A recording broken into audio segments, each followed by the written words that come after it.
تورات میں لکھا ہوا ہے کہ اگر کوئی یہودی اور کوئی بنی اسرائیل کا رہنے والا دشمن کی قید میں ہو تو اس کا چھڑانا بڑا ثواب کا کام ہے، اس کو چھڑانا بڑا ثواب کا کام ہے۔ تو اللہ کہتے ہیں کہ یہ بات تو تمہیں یاد ہے کہ پیسے دے کر اپنے بھائی کو چھڑا لو، اس میں ثواب ہے، لیکن یہ بات تمہیں یاد نہیں ہے کہ اپنے بھائی کو قتل کرنا اللہ نے حرام کیا تھا؟ کیا یہ بات تمہیں یاد نہیں تھی کہ ان کو ان کے گھروں سے بے گھر کرنا یہ تمہارے لیے حرام تھا؟ کیا تمہیں یہ بات یاد نہیں ہے کہ دشمن سے مل کر اپنے بھائیوں پر زیادتی اور ظلم کرنا یہ تمہارے لیے حرام تھا؟ اس بات کو تم نہیں سمجھتے، لیکن جب وہ کسی مشکل میں پڑ جاتے ہیں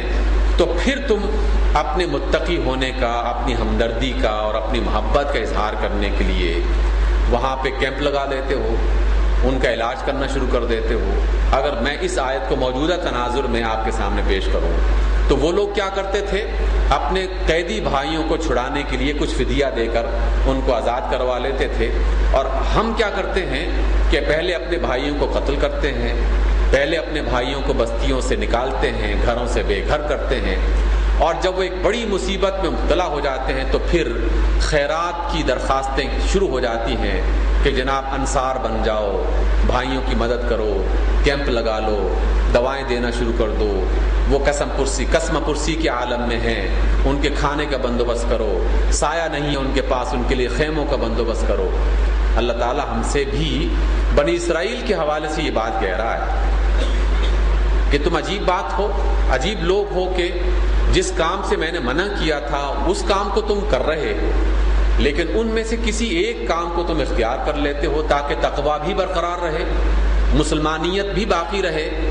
اور اپنے دل کی بھڑاس بھی تم اپنے طور پر جس طرح نکالنا چاہو نکالتے رہو۔ حضرات، کیا ہم نے بنی اسرائیل کے اسی رویے پر عمل نہیں کیا؟ آپس میں ایک دوسرے کو قتل کرنے کا ہم نے جو سلسلہ شروع کیا تھا ایران اور عراق کی باہمی جنگ کی صورت میں، کتنے سال تک کتنے لاکھ انسان مسلمان ہم نے قتل کیے تھے، پھر اس کے بعد عراق اور کویت کی شکل میں کتنے لاکھ انسان قتل کیے اور ان کو گھروں سے بے گھر کیا، ان کی بستیوں سے نکالا، پھر افغانستان پر چڑھائی کرنے کے لیے کتنے مسلمان ملکوں کے اور کتنے مسلمان بھائیوں نے اپنی تمام تر توانائیاں صرف کی، اور بالکل اسی طرح دشمن کا ساتھ دیا کہ جیسے بنو قینقاع والے، بنو نذیر والے اوس اور خزرج کا ساتھ دینے کے لیے اپنے ہی بھائیوں کو قتل کرتے تھے۔ آپ کو پتہ ہے کہ بنو نذیر، بنو قینقاع اور یہ جو یہودی قبیلے تھے، اور ان کے مقابلے میں اوس اور خزرج یہ مشرکوں کے قبیلے تھے، یہودیوں کے دشمن تھے، لیکن یہودی اپنے کسی قبیلے کے ساتھ زیادتی کرنے کے لیے کبھی اوس کو اپنے ساتھ ملا لیتے، کبھی خزرج کو اپنے ساتھ ملا لیتے، اور اپنے دشمن،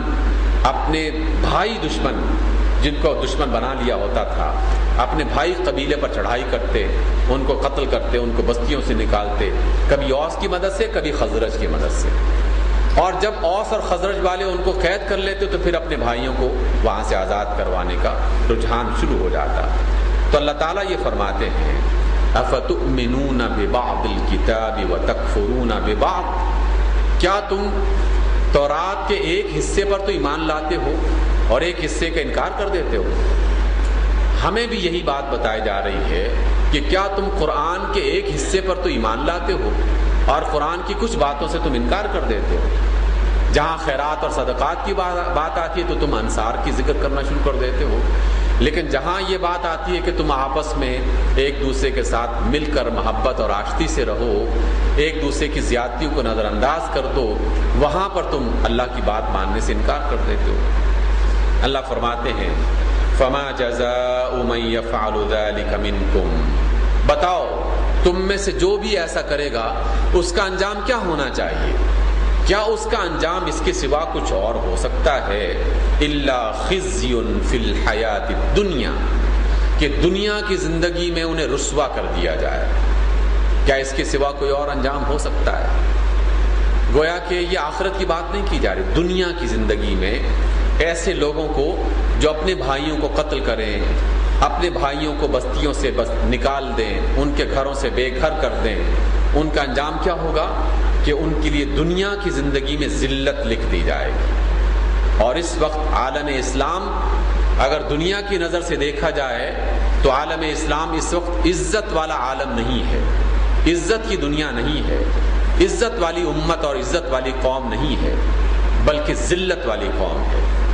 اور اللہ تعالیٰ کبھی دشمن کے ہاتھوں سے اور کبھی اپنے ہی ہاتھوں سے ہمیں ذلیل کر رہا ہے، اس لیے کہ یہ ہمارے گناہوں کی سزا ہے۔ اور یہ سزا اس وجہ سے دے رہا ہے کہ شاید اب عقل آ جائے ان کو،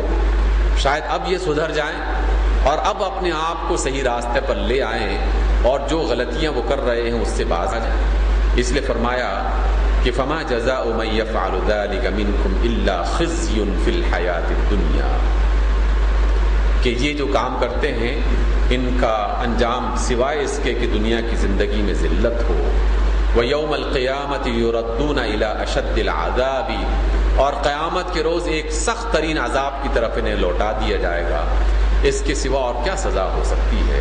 وَمَا اللَّهُ بِغَافِلٍ عَمَّا تَعْمَلُونَ، اللہ تعالیٰ تمہارے کاموں سے بے خبر نہیں ہے، تم جو کر رہے ہو کرتوت، ان کرتوتوں سے بے خبر نہیں ہے۔ أُولَٰئِكَ الَّذِينَ اشْتَرَوُا الْحَيَاةَ الدُّنْيَا بِالْآخِرَةِ، در حقیقت یہ ہیں وہ لوگ کہ جنہوں نے دنیا کے فوائد کو، دنیا کے مال و متاع کو آخرت کے بدلے میں پسند کر لیا ہے، آخرت کے بدلے میں خرید لیا ہے۔ فلا يخفف عنهم العذاب، اللہ تعالیٰ ان کے عذاب کو کم نہیں کریں گے۔ ولا هم ينصرون، اور ان کی کوئی مدد نہیں کی جائے گی۔ سامعین گرامی، سورہ بقرہ کی کچھ آیتیں، اور یہ آیتیں تھیں میں نے آپ کے سامنے جو پیش کی 84 سے لے کر 86 تک، یہ آیتیں میں نے سورہ بقرہ میں سے، اور اس سے پہلے میں نے سورہ روم کی چند آیتیں، اور وہ بھی تقریباً اسی تعداد، اسی عدد میں آتی ہیں، 80 84 میں سے لے کر 85 تک، وہاں پر بھی یہ آیات ہیں۔ ان کو موقع ملے تو پڑھ کے دیکھ لیجئے گا، اور جہاں جہاں موقع ملے ان آیات کی روشنی میں اپنے ملک کے رہنے والوں کو یہ بات سمجھانے کی کوشش کریں کہ ہم جس مصیبت میں اس وقت مبتلا ہیں، یہ مصیبت ہمارے اپنے ہی بدعمالیوں اور بد کرداریوں کی وجہ سے ہے، اور ان مصیبتوں سے بچنے کا طریقہ صرف اور صرف یہ ہے کہ ہم دوبارہ سے اس راستے کو اختیار کر لیں جو راستہ اللہ رب العزت نے ہمارے لیے پسند کیا ہے، اور وہ کام کرنا چھوڑ دیں کہ جن کاموں سے اللہ رب العزت نے ہمیں منع کیا تھا۔ یہ جو میں نے سورہ روم کی جو آیات پڑھی تھی، یہ سورہ روم کی آیات ہیں 40 41 42 یہ اور 43، 40 سے لے کر 43 تک یہ آیتیں ہیں سورہ روم کی، اور سورہ بقرہ کی آیات کا ذکر میں نے آپ کے سامنے کر دیا ہے۔ اللہ تعالیٰ سے دعا کے ساتھ کہ اللہ تعالیٰ ہمیں صحیح راستہ اور سچائی والی بات نہ صرف سمجھائے بلکہ اس پر عمل کرنے کی اور زندگی بھر اس پر عمل کرتے رہنے کی توفیق عطا فرمائے۔ اقول قولی ھذا واستغفر اللہ لی ولکم۔ وسلام علی عبادہ الذین اصطفیٰ، اما بعد فاعوذ باللہ من الشیطان الرجیم، بسم اللہ الرحمن الرحیم۔ ان اللہ وملائکتہ یصلون علی النبی یا ایھا الذین آمنوا صلوا علیہ وسلموا تسلیما۔ اللہم صل علی سیدنا محمد وعلی آل سیدنا محمد وبارک وسلم۔ انتہائی محترم بھائی شیخ وکیل الرحمان صاحب، قائم مقام امیر جماعت اسلامی آزاد جموں و کشمیر، بھائی محمد فاضل صاحب، نائب قیم جماعت اسلامی آزاد جموں و کشمیر، برادران محترم، میں نے جس موضوع کا انتخاب کیا وہ بہت مختصر ہے۔ نبی اکرم صلی اللہ علیہ وسلم کی ایک محفل ہے اور ایک مجلس ہے۔ ہم وہ خوش نصیب لوگ تو نہیں ہیں کہ جنہیں آقا صلی اللہ علیہ وسلم کی محفلیں اور مجلسیں میسر آئی ہوں، لیکن ہم وہ خوش قسمت لوگ ضرور ہیں، الحمدللہ ثم الحمدللہ، کہ کہ ہم آقائے دو جہاں صلی اللہ علیہ وسلم کے امتی